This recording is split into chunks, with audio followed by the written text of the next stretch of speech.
ইট বালি সিমেন্টের অর্ডার দিয়ে দিন যাদের বাংলা আবাস যোজনা প্রকল্পের লিস্টে নাম আছে, কারণ বাংলা আবাস যোজনা প্রকল্পের যে লিস্ট বের হয়েছে তার কিন্তু প্রথম কিস্তির টাকা 60,000 টাকা থেকে 70,000 টাকা কিন্তু আপনাদের ডিসেম্বর মাসেই ঢুকতে চলছে, অর্থাৎ প্রথম কিস্তির টাকা আপনারা কিন্তু ডিসেম্বর মাসেই পেতে চলেছেন, এমনই কিন্তু আপডেট এসে গেছে। ঠিক আছে, অর্থাৎ যাদের লিস্টে নাম আছে তারা কিন্তু প্রথম কিস্তির টাকা ডিসেম্বর মাসেই আপনারা পেয়ে যাবেন, এবং সেটা কত তারিখ থেকে ঢুকতে শুরু করবে আজকের এই ভিডিওর মাধ্যমে জানাবো, এবং কারা এই টাকা পাবেন এবং কারা এই টাকা পাবেন না। ডিসেম্বর মাসে যে প্রথম কিস্তির টাকাটা ঢুকবে সেই টাকাটা শুধুমাত্র এলিজেবল লিস্টে যাদের নাম আছে তারাই কিন্তু টাকা পাবেন। ইনএলিজিবল লিস্ট বা ইনঅ্যাক্টিভ লিস্টে যাদের নাম আছে তারা কিন্তু টাকা পাবেন না। আমি আবার বলছি, যাদের শুধুমাত্র এলিজেবল লিস্টে টাকা আছে প্রথম কিস্তির টাকা শুধুমাত্র তারাই পাবেন, বাদ বাকি দুই ইনএলিজিবল লিস্ট বা ইনঅ্যাক্টিভ লিস্টে যাদের নাম আছে তারা কিন্তু কোনো টাকা পাবেন না।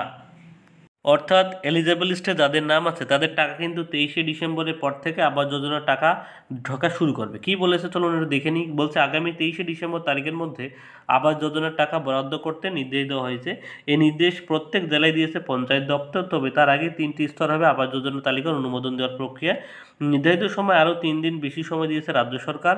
চূড়ান্ত তালিকা তৈরি করে টাকা পাঠানো হবে, তার জন্য জেলা প্রশাসনে দেওয়া হয়েছে বাড়তি 3 দিন সময়। 20 তারিখের বদলে 23শে ডিসেম্বরের মধ্যে টাকা ছাড়ার জন্য তৈরি থাকতে প্রত্যেক জেলাকে নির্দেশ দেওয়া হয়েছে। অর্থাৎ 23শে ডিসেম্বরের পর থেকে প্রত্যেক যাদের আবাস যোজনার এলিজেবল লিস্টে নাম আছে তারা কিন্তু প্রত্যেকেই টাকা পেয়ে যাবেন আবাস যোজনার টাকা। তবে 23শে ডিসেম্বরের পর কিন্তু আর একটা লিস্ট প্রকাশিত হবে, কারণ এলিজেবল লিস্টে যাদের নাম আছে তারা যদি কমপ্লেন করে আমার প্রথম পর্যায়ে নাম থাকার পরেও কেন আমার নামটা এলিজেবল লিস্টে আসলো, সে যদি কমপ্লেন করে তো সেই কমপ্লেনের ভিত্তিতে আবার একটা রিপোর্ট প্রকাশিত হয়, তার নাম যদি ইনএলিজেবল লিস্টে যাদের নাম ছিল তার নাম আবার এলিজেবল লিস্টে যদি অ্যাড হয় তাহলে সে টাকা পাবে, আর যদি অ্যাড না হয় তাহলে ইনএলিজেবল লিস্টে কেউ কিন্তু টাকা পাবে না। শুধুমাত্র এলিজেবল লিস্টে যাদের নাম আছে তারাই কিন্তু টাকাটা পাবে। অর্থাৎ 23শে ডিসেম্বর পর আর একটা লিস্ট প্রকাশিত হবে। ঠিক আছে, সেই যাদের এলিজেবল লিস্টের নাম আছে তাদের কিন্তু চিন্তার কোনো কারণ নেই। শুধুমাত্র যাদের এলিজেবল লিস্টে নাম আছে তারা যদি কমপ্লেন করে সেই কমপ্লেনের ভিত্তিতে কিছু কিছু নাম আবার অ্যাড হতে পারে এলিজেবল লিস্টে।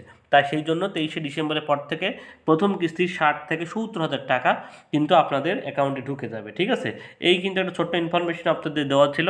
23শে ডিসেম্বর পর কিন্তু আপনারা আপনাদের ব্যাঙ্ক অ্যাকাউন্টে আপনার টাকাটা পেয়ে যাবেন। যদি কারো ব্যাঙ্ক অ্যাকাউন্টে সমস্যা থেকে থাকে সে অবশ্যই যে কদিন সময় আছে এই সময়ের মধ্যে আপনার ব্যাঙ্ক অ্যাকাউন্টটা ঠিক করে নিন, কারণ 23শে ডিসেম্বরের পরে কিন্তু আপনার টাকাটা ঢোকা শুরু করবে। যদি আপনার ব্যাঙ্কে কোনো সমস্যা থাকে তাহলে কিন্তু টাকা ঢুকবে না। অতএব এই সময়ের মধ্যে আপনি আপনার ব্যাঙ্ক অ্যাকাউন্টটা ঠিক করে নিন। এই একটা ছোট্ট ইনফরমেশন আপনাদের দেওয়া ছিল। ভিডিওটি ভালো লাগলে অবশ্যই একটা লাইক কমেন্ট শেয়ার করবেন, এবং আমার চ্যানেলে নতুন হয়ে থাকলে এরকম গুরুত্বপূর্ণ আপডেট পেতে হলে অবশ্যই চ্যানেলটা সাবস্ক্রাইব করে রাখবেন। সবাইকে ধন্যবাদ।